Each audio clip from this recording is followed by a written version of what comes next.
이것은 모기입니다. 모기는 길이가 1cm 정도로 매우 작은 곤충이지만 매년 50만 명 이상을 죽음으로 몰아넣는 저승사자이기도 합니다. 날카로운 발톱이나 치명적인 독을 가지지도 않은 모기가 어떻게 이렇게 많은 사람들을 죽일 수 있을까요?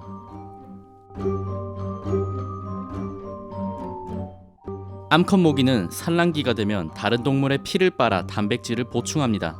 피를 빠는 과정에서 가지고 있던 병균이나 기생충을 동물의 몸에 전달하죠. 모기가 전달한 바이러스나 세균은 인간의 몸에서 말라리아, 댕기열, 지카 바이러스 같은 병을 유발하고 개나 고양이가 심장사상충과 같은 기생충에 감염되게 만듭니다. 그 중에서 특히 말라리아는 2019년에만 2억 2,900만 명을 감염시키고 40만 9천 명을 사망에 이르게 만든 무서운 질병이죠. 말라리아를 옮기는 모기는 인류의 역사를 바꾸기도 했습니다. 파나마 지역은 대서양과 태평양을 연결하는 매우 중요한 통로죠. 19세기 말 프랑스는 이곳에 운하를 건설하려 했지만 모기가 옮긴 말라리아와 황열병으로 인해 수천 명의 노동자가 사망하자 결국 운하 건설을 포기하게 됩니다. 약 10년 후 말라리아의 매개체가 모기라는 것이 밝혀지고 바통을 넘겨받은 미국이 적극적인 모기 방역을 통해 운하를 완공합니다. 덕분에 20세기 내내 미국은 파나마 운하의 소유권을 주장할 수 있었죠. 하지만 미국도 수많은 사상자를 내기는 마찬가지였습니다.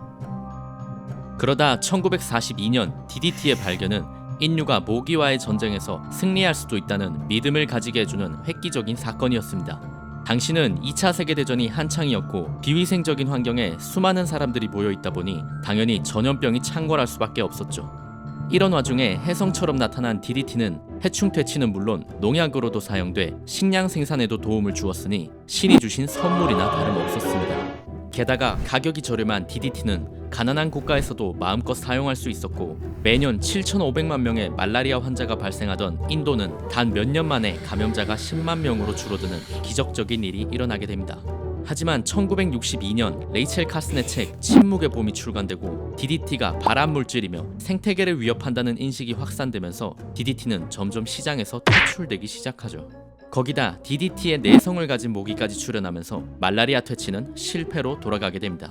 그 후 인류는 모기장이나 또 다른 살충제들로 모기에 대항했지만 모기와의 전쟁은 끝날 기미가 보이지 않았죠. 그러던 중 과학자들은 의외의 분야에서 답을 찾아냅니다. 바로 유전학이죠. 2010년 영국의 옥시텍이라는 회사는 수명이 짧은 자식을 낳는 유전자 조작 모기를 개발합니다. 유전자 조작 모기가 야생의 모기와 교배하면 자연스럽게 모기의 개체수가 줄어드는 방식이었죠. 옥시텍은 같은 해 케이만 제도의 한 섬에서 이 유전자 조작 모기를 방생했습니다. 실험 결과 모기의 개체수는 이전보다 80%가량 줄어들었죠. 옥시텍은 지난 10년간 말레이시아, 브라질, 미국 등에 수천만 마리의 유전자 조작 모기를 퍼뜨렸고 최근에는 미국 플로리다주에서 지카 바이러스를 퇴치하기 위해 7억 5천만 마리의 유전자 조작 모기를 방사하기로 했습니다. 이제 인간은 살충제 없이도 모기를 퇴치할 수 있습니다. 어쩌면 모기라는 종 자체를 멸종시킬 수도 있겠죠. 우리는 모기와의 전쟁에서 승리한 것일까요?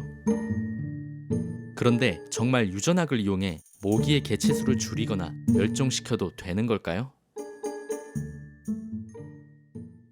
모기는 파리 바퀴벌레와 함께 대표적인 해충이지만 해충과 익충의 개념은 철저히 인간의 관점에서 바라본 것입니다. 수컷 모기는 벌처럼 꽃의 수분을 돕기도 하고 모기의 유충인 장구벌레는 먹이사슬 밑바닥에서 다른 곤충들의 영양분이 되기도 하죠. 그리고 모기는 매년 50만 명 이상의 인간을 죽이는 것처럼 각종 질병을 전파함으로써 지구상에 있는 동물들의 개체수를 조절하는 역할을 하고 있습니다. 모기가 멸종하면 모기에 의해 개체수가 조절되던 종이 폭발적으로 늘어나 생태계를 뒤흔들 수도 있다는 말이죠.